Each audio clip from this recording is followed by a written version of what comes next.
Nagbabalik tayo mga kulay. Today's episode ay tungkol sa pintura at varnish. Alin ba mas maganda gamitin? Pintura o ang varnish? Stay tuned mga kulay. So nagbabalik na tayo mga kulay. Alin ba mas magandang gamitin kung kayo ay magpintura man o magvarnish sa inyong kahoy? Ang varnish ba yung gagamitin o ang pintura? Kulay, pareho yan maganda, pero depende yan kung anong gusto nyo at para saan man to gamitin sa kahoy nyo. Pang indoor ba o pang outdoor i-apply. Pareha yan magandang klase o magandang gamitin ang plastic varnish man o anong klaseng varnish o enamel man, may oil based type man yan o water based type, pero depende yan kung anong gusto nyo. Kadalasan ngayon mga kulay ay gustong parang natural lang tingnan. Both pwede yang magagamitan ng pintura or pwede rin magagamitan yan ng varnish. So ano ba ang inyong mas prepare? Ito ba ay varnish lang na klase o enamel lang na klase o pintura pang kahoy? Suggestion ko mga kulay para sa inyo kung kayo ay mag-DIY, lalo na kayo kung may sarili kayong gamit tulad ng mga cabinet o saan man area na pipinturahan nyo sa inyong bahay, sa loob man o sa labas. Depende yan mga kulay kung gusto nyo ang kahoy ay maging mas makintab masyado or semi-gloss man or flat man ang finish.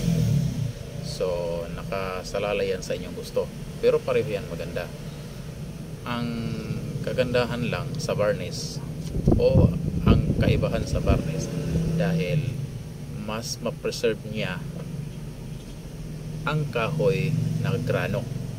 O ibig sabihin ko mga kulay, di ba ang kahoy pag titingnan mo merong mga guhit-guhitness, natural guhit niya sa kanyang kahoy, meron makikita. Ang varnish ay mariretain yan o ma-preserve. So i-check nyo o tingnan nyo sa mga varnish na naka-finish na lalo sa mga simbahan, yun na parang kahoy lang na kumikintab, either may kulay man na mahugani tingnan, parang mapol o natural lang tingnan. So yun ang advantage ng varnish. Plastic varnish man, wood stain type na klase na varnish o wood stain type, penetrating lacquer type man o oil type man, yun ang kanyang advantage dahil mapapreserve. Kunyari ang kahoy nyo ginagamit ay magandang klase, kunyari example Nara, so mapapreserve ang kanyang kahoy o mariretain kung lalo ito ay kahoy na matagal na o kaya mga nasusunod natin sa mga magulang natin dati pa, kapag gusto lang natin i-preserve na ganyan din ang kanyang natural. So yun ang advantage ng varnish.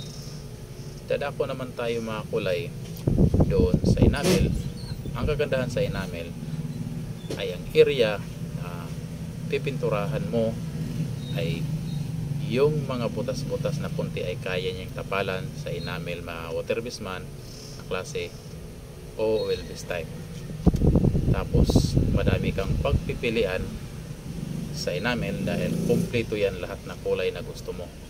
Kaso nga lang sa enamel ay hindi mo na mapapreserve kung ano ang grano ng kahoy, pero kung maganda o magaling ang pintor nyo ay pwede nyo ang gawa ng paraan na enamel lang na parang varnish na pagka-design o pagka-tinatawag na hinahaspe.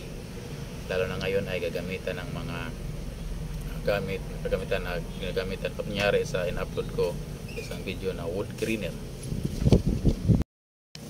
Sa varnish din mga kulay ay meron ding gamit yan na thinner, lacquer thinner, paint thinner, gagamitan yan.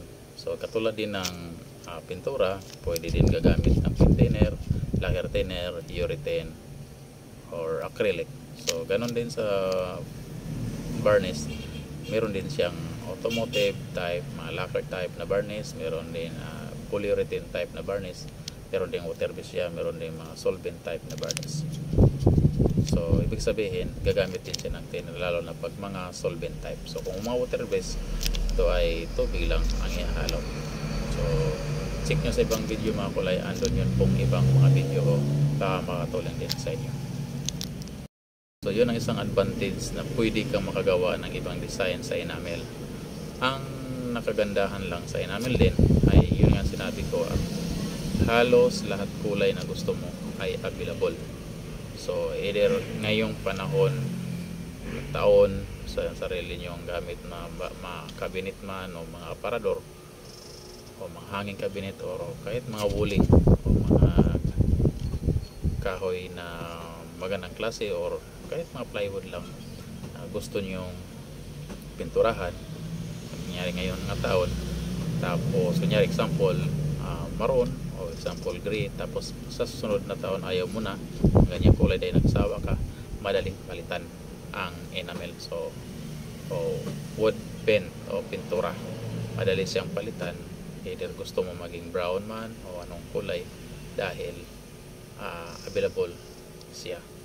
So ang enamel ay marami ding proseso, tulad ng mga discussion ko sa ibang mga video ko, na meron din siyang primer, meron siyang masilya, meron siyang kulay na anong gusto niya, desired niyo ng kulay na gusto magpipilian. Lalo na ngayon sa internet, madami niyong matitingnan na available color.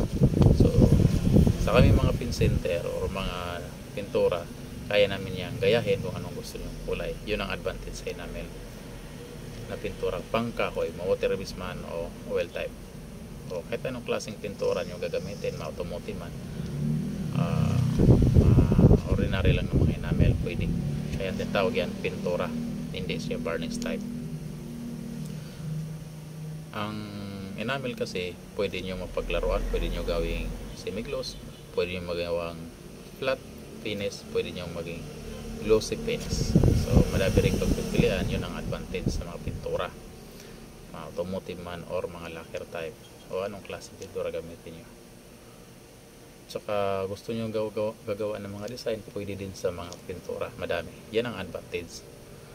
Ang sa mga varnishing lang ay limited yung kulay, so depende yan kung maka-hire kayo ng mga designer na gagawa ng mga grano ng kahoy, pwede nila din yan. Nga kunyari preserve yung granong kahoy pero mas may maganda pang maiguhit na mas design, parang buko tingnan. So yun ang mga varnish.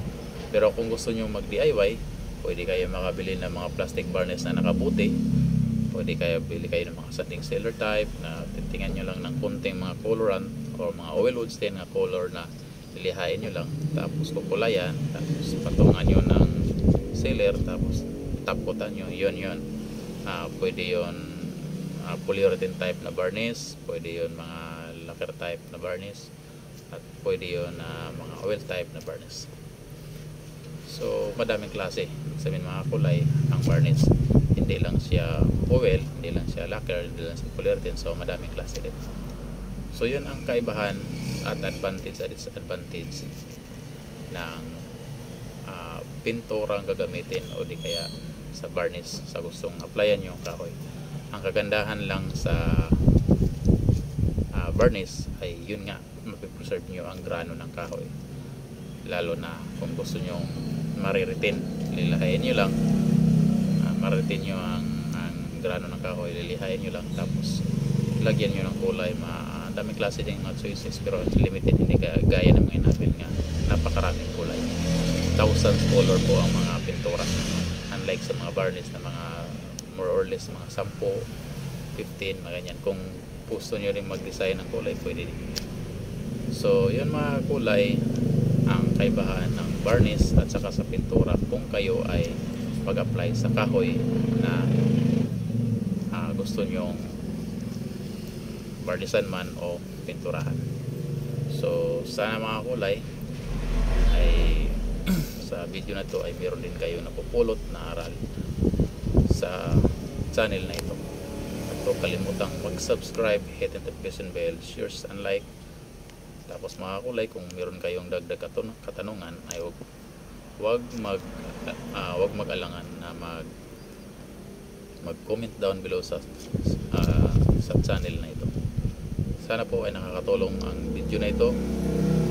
For more updates, subscribe lang kayo mga kulay sa channel. So see you next episode. Thank you for watching.